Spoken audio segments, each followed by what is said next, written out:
السلام علیکم ورحمت الله. دا یو دوه ورځې وشوې تقریبا او یو لویه مناظره د هندوستان په ځمکه په دهلی کې دا د یو ملحد چې کوم یو کس هغه خدای نه مني او هغه وی چې خدای نشته، مثال بتاو دا نظام او دا دنیا دا په خپل چلیږي او د یو مسلمان مفتی یو لوی عالم حضرت مولانا مفتی شمائل ندوی صاحب دامت برکاتهم العالیه دای په منس کې او دای خپل کې دغه مناظره او شو چې دغه د ندوۃ العلماء نه فارغ التحصیل او د ملیشیا په یو یونیورسيټي کې د ټیم کې زما خیال لې چې د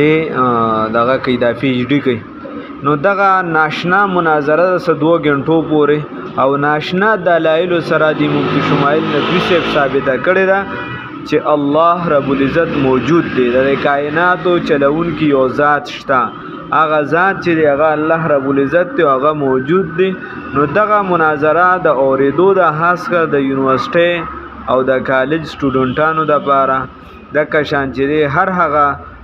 طبقه چې هغه سوشل میډیا نن سبا ډېر استعمالي د غلانجي کونجي ډېر دي، نو په کار دا چې دا اوري د الله رب العزت په ذات باندې ناشنا دلایل غور کړی دي او د اهل علم د لپاره په کار دا دي چې دا مناظره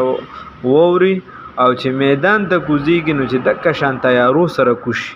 او هر میدان کې د کشان کسان تیار کی. الله دې توفیق راکړي.